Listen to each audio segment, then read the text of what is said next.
Hey everyone! Hi financial coaches, how are you? My name is Michael Dickey. I am admin for the Financial Coaches Unite group. I am also co-owner of Fiscal Fitness Phoenix and the Financial Coach Academy. I am also a certified Kolbe consultant. And Kolbe is an assessment which I've been talking about sporadically for the past really a couple years, but I've been certified for 2 years, and we have been using it specifically for our clients and our coaches to use to identify the problem solving strengths and how our clients take action, which can be completely different than what our coaches' strengths are in that. And so we use Kolbe to customize the budget and the budget plan for our clients based on how the client takes action and how the coach takes action. Also, I've been using it for financial coaches to help better understand what your problem solving strengths are. And helping understand where the gaps are between what your strengths are and how you problem solve, but what the actual requirements of being the CEO of your financial coaching business are, because there are a lot of gaps that we all have. And I'm going to talk about that a little bit. So if you have not heard of Kolbe or you want to learn a little bit more, I've done quite a few videos in the guide section that's under the Taking Action in Your Financial Coaching Business section. So please watch those. A couple of them are really in-depth and they dive into the details big time. And I want to start doing more of these kind of how Kolbe can actually answer a lot of your questions about clients because it's really great at doing that. Let's dive in. Mary Beth asked a great question a couple weeks ago, and she says, have you noticed any appreciable difference in client success at tracking their spending based on whether they automate it through linking accounts versus entering transaction manually?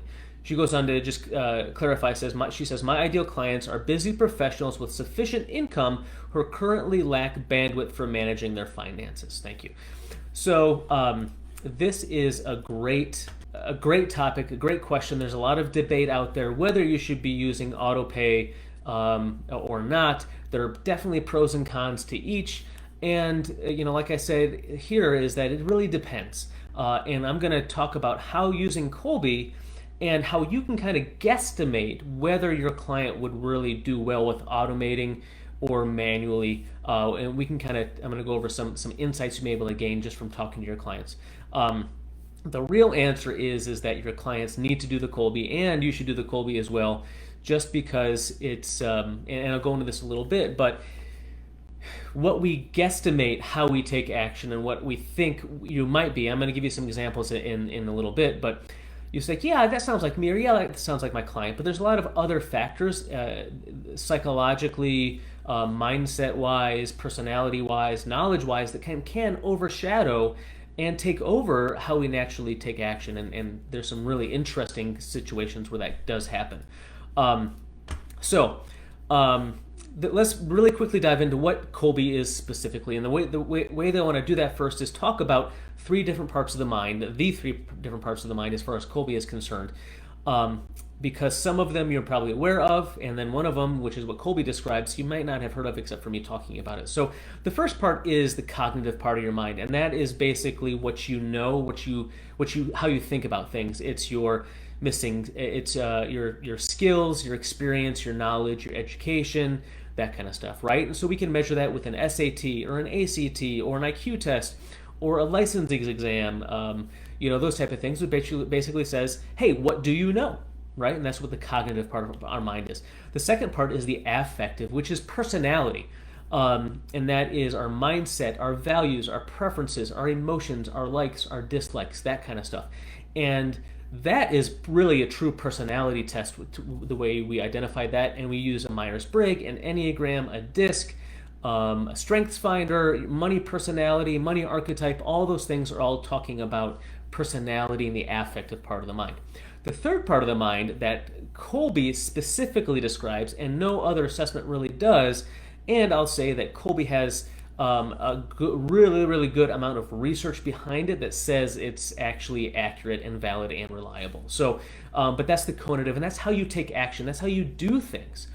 And the really interesting thing about what they found with research with Kolbe and the conative part of your mind is that your conative ability, so and in shorthand, my Kolbe result is a 5.375, right? So what we found is that your Colby results over 10 years only change 5% of the time on average, which is minuscule and statistically significant compared to, say, a Myers-Briggs, which over 10 years changes 50% of the time. And I don't really want to dive into why so much right now, but just know that Colby doesn't change. So what does that mean? It means that no matter how hard we try, we can't change how someone takes action. And especially for what I'm going to be talking about today, it's really important to understand that the way that somebody organizes or does not organize, we're never going to make them organize more. Okay, so this is where a lot of you might have found some clients that have fallen off the wagon. They just can't keep up with how your budgeting system, and they're not in their budget every day like you recommend, or even every week or every month, or they just fall off the wagon because they're not doing the work. And that can be for a lot of different reasons. It can be for mindset. It can be laziness. It can be they don't have the skills to do that. But a lot of the time, it actually does relate back to their cognitive abilities and how they take action, especially how they organize. Okay? So going back to the three parts of the mind, the cognitive, the affective, and the cognitive, let's talk about how we use all those when we're a financial coach and how we use them with our clients. So the cognitive, right? That's how you think about things. And we help the cognitive part of our clients' minds by filling in the missing skills, the educational stuff, the reasoning ability, which debt payoff strategy should I use, how can you help them reason through making purchases, etc. And basically it's just financial literacy, filling in the gaps of the education that they don't have for their finances. The affective part is mindset, right? How can you help them? And it's the real coaching, true coaching part of the mind. How do you help them with their mindset? How do you change their values? Are they actually putting their money and their savings and their expenses towards their values and what they value most? Personality conflicts between you and the client, or the client and their significant other, right? That's all affective personality kind of stuff. And finally, cognitively, how we help our clients when we start to apply Colby is, here is our problem-solving strengths. And for me, it's a 5-3-7-5. And you can go back to some of the other videos and kind of see what that means. But what we're talking about today is follow through. And that is basically how you organize, or how much, when it comes to the problem-solving process, when I solve a problem, Michael, myself, how much time do I spend organizing, planning, and creating systems as I'm problem solving, right? And there's a spectrum, and I gave you numbers, right? And there's numbers from 1 to 10. 1 does not mean you're a failure, and 10 does not mean you're amazing. It just means that the lower the number, the less time you spend organizing and creating systems to solve a problem. The higher the number, the closer to 10 you get, the more time you spend creating systems, planning, and organizing to solve problems. That's really all we're talking about. And it's a spectrum, but we never move up and down the spectrum. We always stay at one spot, or within 1 or 2 at the most we ever change, ever, period. And that only happens 5% of the time over 10 years. So, but the problem is that when we think about how we organize, it's very important in budgeting because we need to follow systems to budget the traditional way. But if you're like me, I'm a 3 in follow through. That means I'm on the lower end of the spectrum. If I don't organize, if I don't create systems, if I don't follow redundant systems, if I like to do things more randomly, and I take a system, and you as a financial coach might have this beautiful 10, 7, 25 step system. But what I do is I find out where the inefficiencies, the redundancies is in that system, and I say, that's stupid, that's redundant, I don't need to do that, this doesn't make sense, this is arbitrary, and I make it like a 4-step system, okay? There's no changing that. So we need to help our clients budget their way, but the problem is that the traditional budgeting system does not allow for randomness or that kind of stuff. So the only way to help clients really that are lower on follow through, or a 1, 2, or 3 specifically, is to automate as much as possible. So that's really the answer. But let's dive into how we do that. So you see, I'm not seeing any comments. So if anybody is commenting, please let me know. But like I said, follow through is that spectrum of how you organize. And there are 3 different zones. If you're a 1, 2, or 3, you're like me, you minimize time spent organizing and working on systems. If you're on the higher end, a 7, 8, 9, or 10, you spend a lot of time creating systems. You're a systems creator, you're an organizer.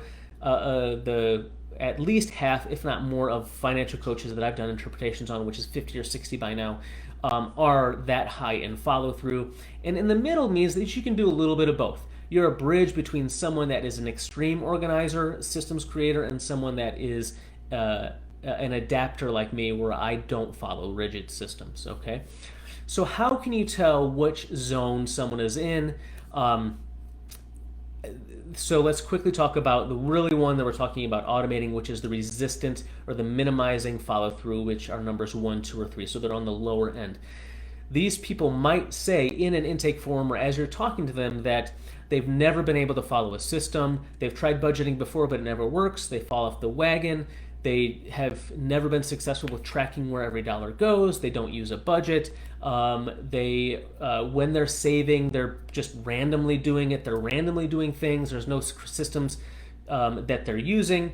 I mean, you kind of get the picture, right? Where they're not organizing, they're not planning, and it's not for lack of trying. They can do that a little bit, or they get really motivated to say, I'm going to do it this time. I'm going to organize. But then they get into it so far, and they're like, I just don't have the mental energy capacity to do this anymore. So these are the people that 100% need to be as automated as possible with all of their bills, because they are not the people that are going to go in their budget every week or on payday or whenever it is to see what needs to be paid.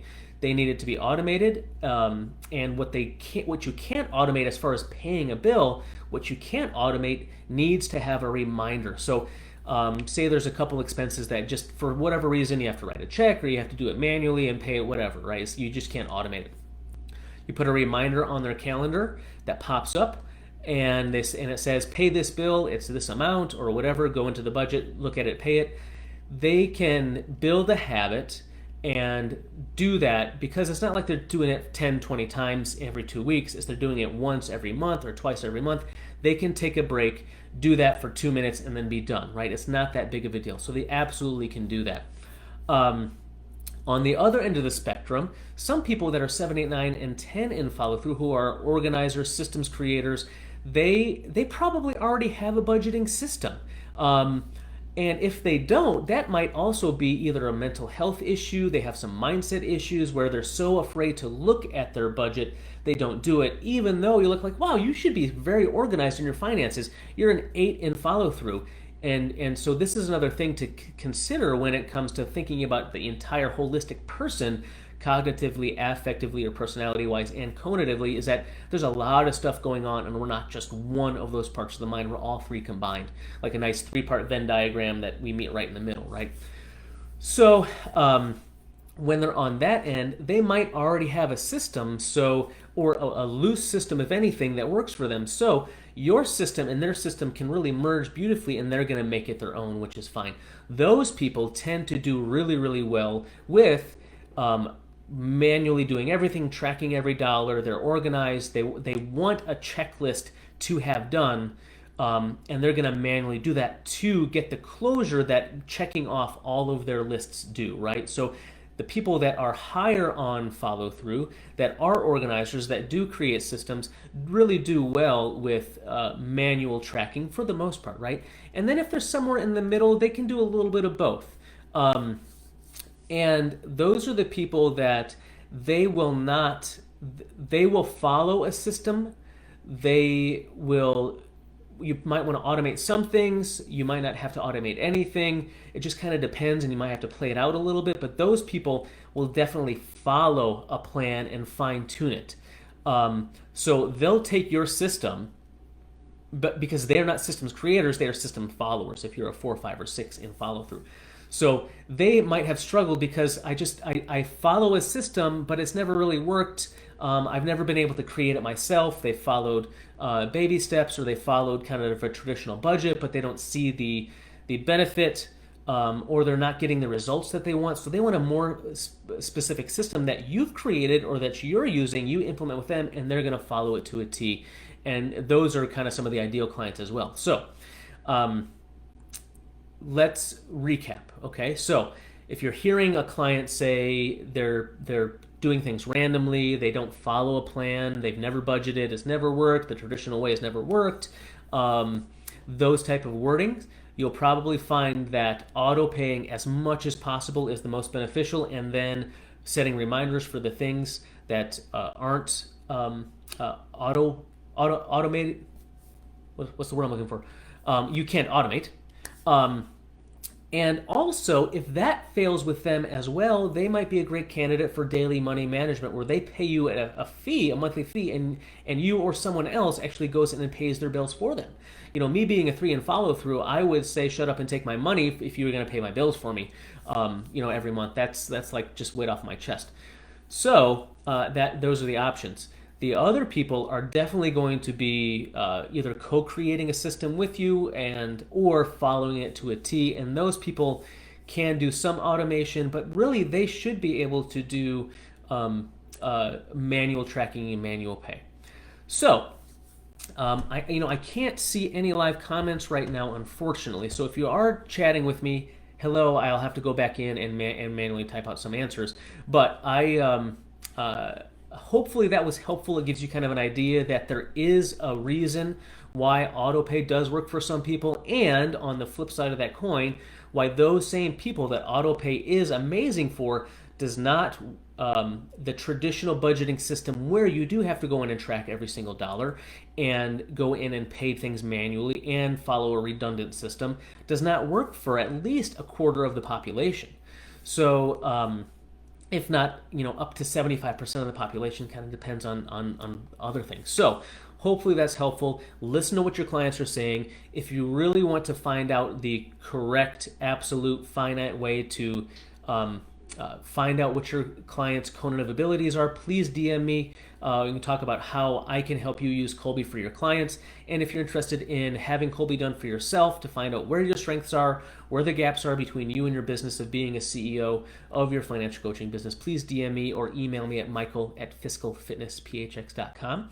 And I look forward to chatting with you guys later. Have a great day.